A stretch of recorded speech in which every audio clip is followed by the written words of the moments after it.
Welcome to Future Hindsight. I'm your host, Mila Atmos. Each week, I speak with citizen changemakers who spark civic engagement in our society. Our guest today is Bill McKibben. He's a founder of the environmental organization 350.org and was among the early advocates for action on global warming. He's the author of 17 books, including the bestsellers The End of Nature, Earth, and Deep Economy. We discuss his latest book today, Falter. Has the human game begun to play itself out? He lays out exactly what's at stake for humans on the planet and wonders whether we will do what's necessary to save ourselves in time. His proposed solutions are relatively simple, but they will require the buy-in from all of us. We're now in the early and dangerous stages of climate change. And it's not just that the rising sea is erasing coastline and cities. It's that as the temperature goes up, it gets harder and harder in the continental interiors to continue doing things like farming. You've seen the droughts that have driven 1 million refugees to the U.S. southern border. That's been enough to discombobulate our politics. Now, instead of 1 million, contemplate the fact that the UN thinks we could have 1 billion climate refugees in the course of this century. Try to imagine what kind of world, how kind of crowded and small that world's going to be. That's why we've got to slow this down.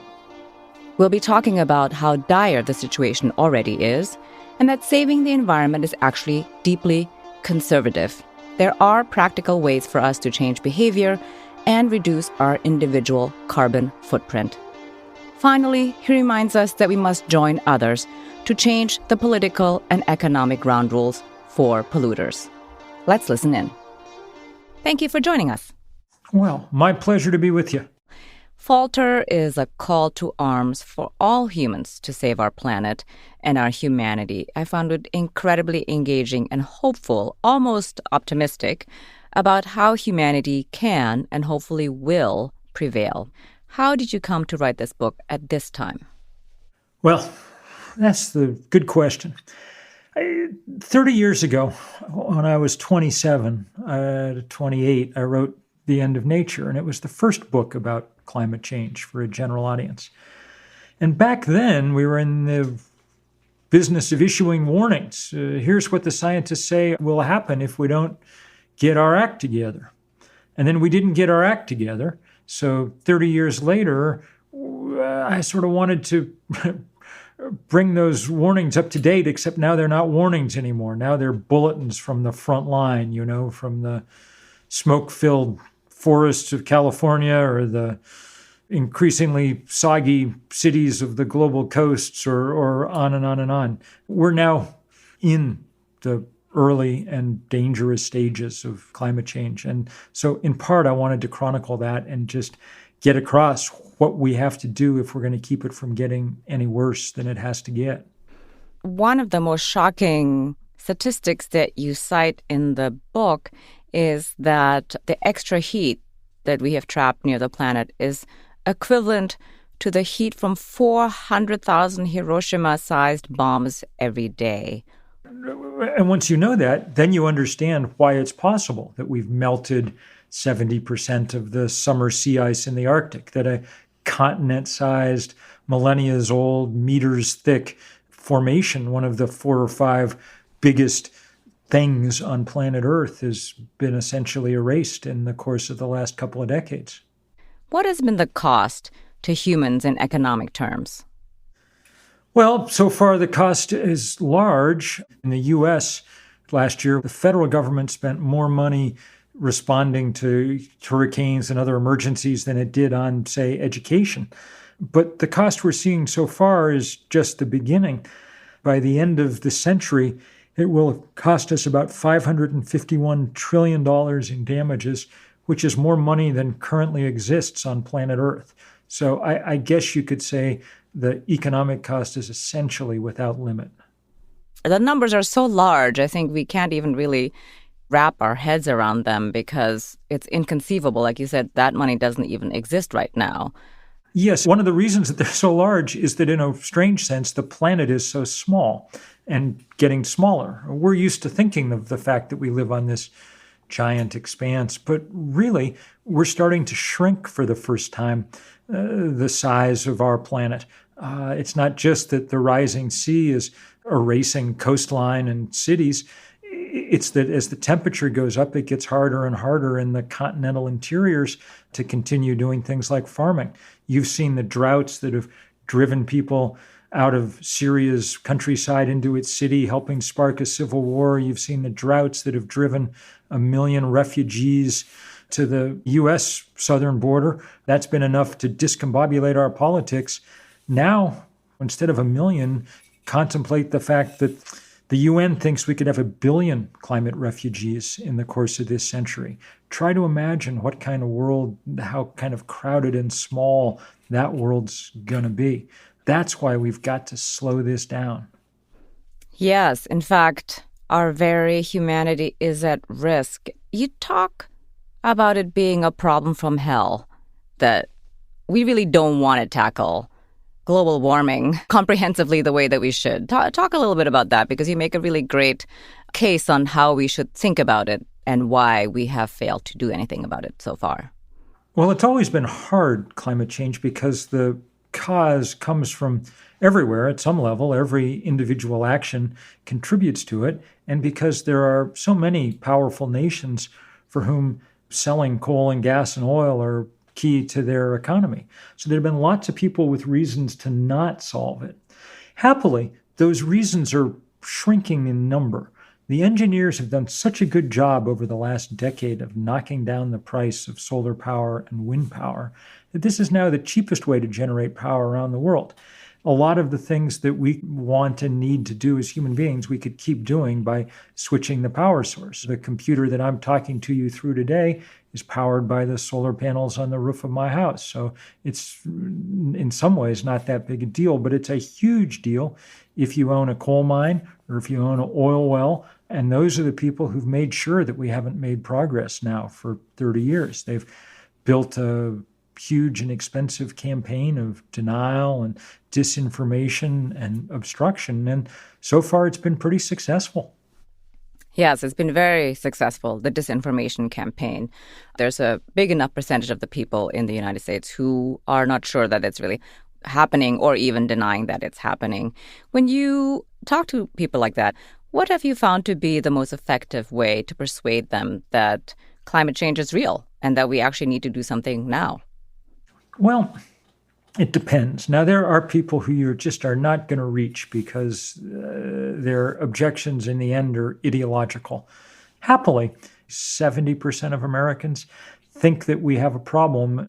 So job one is mostly to take that 70% and try to turn some portion of it into real active players in the campaign to change things around us. For the remaining 30%, sometimes some of them will shift because they'll recognize different authority figures. Roman Catholics have watched the Pope come out in truly powerful alarm about climate change, and that's helped. Other religious communities become more engaged in this problem. For people who listen hard to military leaders, the fact that the Pentagon now takes climate change with deadly seriousness can sometimes shift people. In the end, when I'm talking with conservatives, I usually point out that really what we're asking for is deeply conservative. What the climate movement's asking for is a world that looks a little bit like the one that we were born onto. Some ice at the top and bottom, the odd coral reef in between. Radicals in this case, I think, work at oil companies. They're willing to change the chemical composition of the atmosphere and just see what happens. And they're willing to do it after scientists have told them the devastation it will cause. And they're willing to keep doing it. Even now we can see that devastation. Those guys are radical in a way that nobody in the 1960s ever dreamed of being. They're changing the temperature of the earth. When you talk about them in the book, you actually wonder aloud, what could have been if Exxon had only been honest and had not engaged in the disinformation campaign along with other oil companies, of course. You say it would have made the crucial difference in the climate fight, because if we had just started retrenching 30 years ago, it would have been different. In your estimation, how would it have realistically looked like if we had just thought about this properly 30 years ago? So counterfactuals are always a little hard, but I don't think in this case it's that hard. We know from great investigative reporting that companies like Exxon knew everything there was to know about climate change in the mid-1980s. They had studies just as good as the ones that our great scientists like James Hansen at NASA were relying on. In fact, they believed them within their companies. Exxon started building every drilling rig that it built to compensate for the rise in sea level they knew was on the way. But, of course, they didn't tell the rest of us. Let's imagine they had. Let's go back to 1988, June of 1988, and Jim Hansen from NASA testifies before Congress that climate change is real and dangerous. Let's say that night the CEO of Exxon had gone on TV and said, you know what, our scientists are saying the same thing, which, by the way, seems to me the minimum that any ethical system on Earth would demand of them to do. Had the CEO of Exxon done that, no one was going to come out and say, oh, Exxon's just being a bunch of climate alarmists, pay them no attention. We would have started to work, and we would have unleashed the resources and things for those engineers 30 years ago. The price of solar panels and wind turbines would have started falling much, much earlier. We would have stopped exploring for new deposits of coal and gas and oil and instead put those huge sums of money into the job of retrofitting our houses so that they were well insulated. We would not have, I think, solved climate change yet because it is a big and sprawling problem, but we'd be on the way to solving it. And the things we would have had to do would have been relatively modest. 30 years ago, a modest price on carbon would have steered the supertanker that is our global economy a few degrees off course. And 30 years later, by the nature of course correction, we would have sailed into a whole different ocean. But we didn't steer off course. We went full steam ahead. Human beings have emitted more carbon dioxide in the last 30 years than in all of human history before. That is totally staggering. But you argue that it is not too late and that one solution is to fully embrace solar power.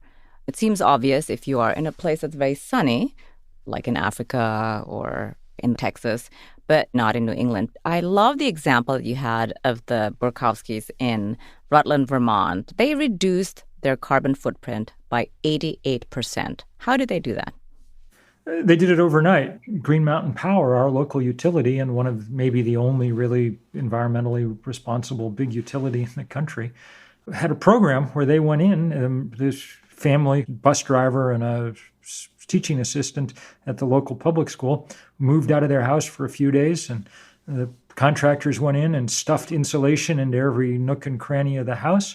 They put in air source heat pumps that are super high efficiency electric heaters that take their heat from whatever heat is in the air outside.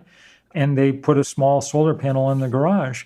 By the time these guys moved back in 3 days later, they were essentially producing almost no carbon. And even after you'd included the cost of these new appliances and insulation, their monthly energy bills were lower than they had been before. We can do that everywhere in the country if we wanted to.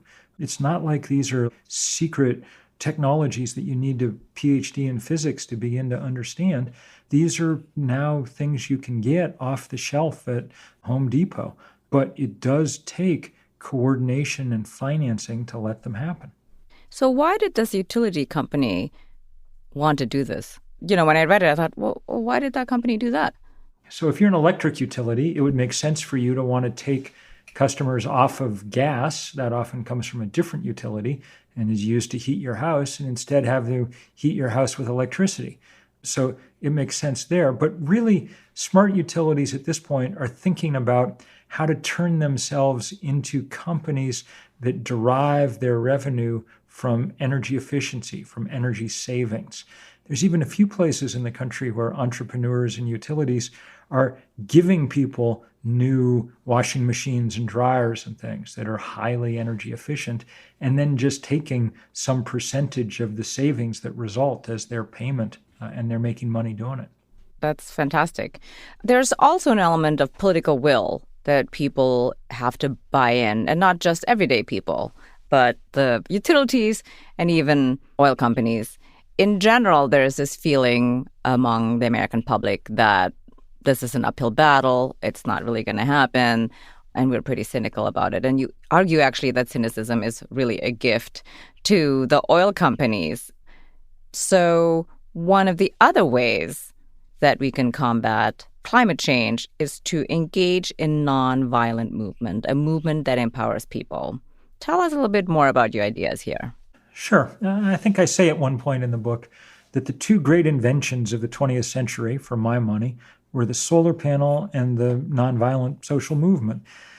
The suffragists and Gandhi and Dr. King and a million other people whose names we don't know engaged in throughout the 20th century to figure out how you could build movements that were able to overcome much stronger powers. In effect, used weakness, the willingness to go to jail, to be hit, as a tool for overcoming the concentrated power of the wealthy and the mighty. And I'm happy to say that we're seeing real signs of that spreading now. Look at the rise of this climate strike movement led by 14-year-olds and 12-year-olds and 17-year-olds around the world. There's thousands upon thousands of Greta Thunbergs, and they're all great. And it's so exciting to watch. We're at 350.org doing lots of work to try to take on not just the political leaders, but the financial ones, to take down the ability of the big banks to keep lending hundreds of billions of dollars to the fossil fuel industry. So there's a really powerful opposition spreading around the planet, and it will win. The question, of course, is, will it win in time? Climate change is the first truly timed test that human beings have ever faced. So the moments when I despair are the moments when I think we've waited a little too long to get started. The Intergovernmental Panel on Climate Change, in their report a year ago, told us that if we wanted to meet the targets we'd set in Paris, we would need to have cut carbon emissions in half by 2030. That's a tall order. It's not beyond the realm of the possible. We have the technology to do it, but man, it's going to take all hands on deck. Yeah, it sure is. So from your experience at 350.org, and since you have been in this space for 30 years, what have been the most successful experiences in joining with other humans for the common good, in this case, global warming? Well, a couple of the really interesting and important campaigns I've gotten to be a part of and reflect on. One was the fight against the Keystone Pipeline. When we began in 2011, people said that that was an impossible fight. Big oil had never lost a fight like that. But then more people went to jail than had gone to jail about anything in this country in a very long time. More people rallied around the White House than at any other issue in the Obama years. Eventually, Barack Obama said, no, we won't build it, and it's still not built. That's good because it keeps 800,000 barrels a day of the dirtiest oil on earth underground. But more to the point, it's good because once people saw you could stand up to big oil, people started doing it everywhere. Now there's not a frack well or a LNG port or a coal mine or anything else that gets built without a lot of people getting in the way. We don't win every fight, but we win a lot of them. Even when we lose, we slow them down. If you slow people down, even for 6 months or a year, that gives the engineers the chance to drop the price of a solar panel another 2 or 3% and make the spreadsheet all the much worse for them. The other campaign that I've gotten to be a part of that really took off was this fossil fuel divestment movement, when we asked institutions to sell their stock in fossil fuel companies in order to make it harder for them to raise capital. We've reached the point now where we're at $12 trillion in endowments and portfolios that have divested in part or in whole from fossil fuel. And it's really telling. The coal companies can no longer raise money. Even the oil and gas guys, Shell said in their annual report this year that it had become a material risk to their business. We're going to amplify that now by going after the big banks and insurance companies and asset managers that are the funding conduit for the fossil fuel industry. If we can plug that money pipeline, then I think we'll see rapid change. Yeah, always follow the money, right? Once alternative fuel becomes cheaper, it becomes totally a no-brainer. Nobody would pay to burn fossil fuels if you can get energy for less money and not harm the planet? The federal government pays hundreds of millions of dollars in subsidies every month to the fossil fuel industry to keep us burning fossil fuel. It's a politically powerful and connected industry, and so it's hard to drive a stake through it, but the physics tells us that we have no choice. Right. Can you talk a little bit more about the fossil fuel subsidies? Because I think this is very ill understood among the public. Depending on how you estimate it, there are huge fossil fuel subsidies. Some of them are direct, some of them are indirect. The biggest of those is we don't charge the fossil fuel industry anything for letting them raise the temperature of the planet and all the trouble that causes. They get to use the atmosphere as an open sewer for free. And that's unlike any other business in the world. If you own a restaurant, the cheapest way to get rid of your garbage at the end of the night would just be to take it out in the middle of the nearest street and leave it there. But we don't let restaurants do that, because if we did, there'd be rats in the street and we'd have leptospirosis and on and on and on. Civilization is a lot about cleaning up after yourself, unless you're the fossil fuel industry. And then you're rich and powerful enough to buy your way out of that cleanup. You just get to use the atmosphere for free. And that subsidy is probably the most telling of all. That's a great analogy to bring home to the audience. So as an everyday person, let's say I have already installed solar panels in my house. What are two other things I could be doing? Sure. I'm glad you've put up solar panels, and it's important to eat lower on the food chain and take public transportation or ride a bike or drive an electric car. But we're past the point now.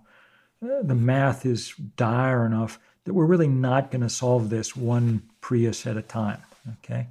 So what's the most important thing an individual can do, really, is be less of an individual. Join together with others in the movements that are big enough to try and change the political and economic ground rules. That's why we set up groups like 350.org to aggregate that kind of power, that kind of individual power, into something large enough to be felt. And that's what we need people doing. Figure out who's doing good work near you and join in. Very good advice. How did you get going here, and what is the source of your passion on climate change? I think at first I was motivated a lot by the kind of sadness of the idea that we were just changing every square inch of the planet. I love the wilderness. I live out in the woods. The woods are important to me. And I hate the idea that they're being changed and altered, even in those places we've set aside to protect them. But over the years, that sadness has been replaced by a lot of fear, especially for the poorest and most vulnerable people on the planet. The iron rule of climate change is the less you did to cause it, the sooner and the harder you suffer. So fear and anger. It annoys me no end that the fossil fuel industry is willing to break the one planet we've got just so they can keep their business model going another 10 or 20 years. And I'm enough of a believer in the specialness of human beings to want us to at least put up a damn good fight against these guys. What makes you think that we're actually going to do this? I'm feeling pretty pessimistic about it. Well, I'm not sure we will. I mean, there's things that make me deeply pessimistic. I end the book at Cape Canaveral watching one billionaire after another launch rockets into space. There is something disconcerting about the fact that the one thing that unites all the richest guys on the planet is that they want to leave. The thing that makes me hopeful is just that there are so many people engaged in this fight now, many of them coming from places that did nothing to cause the problem that overcomes them, and yet they're willing to join together and fight. And I talk every day with 14-year-olds and 17-year-olds and 23-year-olds and 88-year-olds who are willing to do whatever they can to try and make change. I don't know if it'll add up. We'll see. But it's definitely going to be a fight. And we didn't know even that 10 years ago. So that at least is something we can count on. Last question. In what way do you think, if we can manage this, can we strengthen our humanity, our democracy here at home, and make this planet one that is livable and sustainable and will last us for many, many years to come? Well, if we started down this path with an open and sincere heart, I think we could make real progress in a lot of ways. You know, the Green New Deal legislation that young people led by Alexandria Ocasio-Cortez have been putting forward really sees this crisis as an opportunity to deal not only with the spiking temperature, but the spiking inequality on our planet. And to say, it's time that we really not only put up a lot of solar panels, but put up a lot of healthcare resources and educational resources and the kind of things that would allow us to build the sort of more equal society that is really capable of tackling huge issues. If nothing else, the spread of solar power and wind power should knock down some of the unfair authority and influence that the small number of people have who currently control coal and gas and oil. Ask yourselves why the Koch brothers have been the most powerful players in American politics for the last 2 decades. It's because they're our biggest oil and gas barons. They've made enough money that they could buy a political party. Ask yourself why we pay attention to the rulers of Saudi Arabia. Is it because they've come up with some interesting new approach to the world? No, it's because they control the biggest single share of the world's supply of oil. Once you've put the solar panel on your roof, the power comes for free. The sun just rises in the morning. That's why Exxon hates it so much. If you'd made your business model for 100 years, making people write you a check every month, the idea that something would happen for free is just the dumbest idea of all time. But for the rest of us, it presages a world that's a little more democratic, where our economies are a little more local, where we have a little more money in our pockets, a little more ability to be good neighbors. Those are the hopeful things if we get to the other side of this. Terrific. Thank you very, very much. That is indeed very hopeful. I enjoyed this no end. Thank you for the conversation. The big question remains whether we will be able to save the human game in time before we can no longer inhabit this planet. Despite the reality that human beings have emitted more carbon dioxide in the last 30 years than in all of human history before, there is indeed good news. Solar panels, it turns out, are a viable solution, including in not obvious places like Vermont. The ease with which the Burkowskis changed their carbon footprint is really astounding. What's more, the idea that utility companies derive revenues from energy savings is only the beginning. Since the taping of this interview, the huge financial asset management firm BlackRock publicly acknowledged the urgency of the climate crisis and has started to redirect its investments. Finally, there is real power in the nonviolent social movements like 350.org and the many other environmental groups. We really ought to join their efforts because they are actively changing the political and economic calculus to stop the fossil fuel industry from dumping their garbage into the atmosphere for free. Next week, our guest is Lenore Newman. She's the Canada Research Chair in Food Security and the Environment, as well as Geography Professor at the University of the Fraser Valley. Her most recent book is Lost Feast: Culinary Extinction and the Future of Food. We'll be talking about artificial beef and GMOs, sustainable farming and farm subsidies, and what it means to be eating lower on the food chain. We just have such a hard time imagining that we can cause devastating planet-wide impact on the Earth, but clearly we can. In Canada, we recently lost the Atlantic cod stock, which was critical to Newfoundland's economy. We just really struggle with big, large-scale, long-term management efforts to ensure that our foods survive. And this is a skill we desperately need to learn. Until next time, stay engaged. I'm Mila Atmos. Thank you for listening to Future Hindsight. The executive producer and host of this program is Mila Atmos. The audio producer and music composer is Peter Fedak. The associate producer is Miriam Zumbul. Additional production by Brooke Sayan.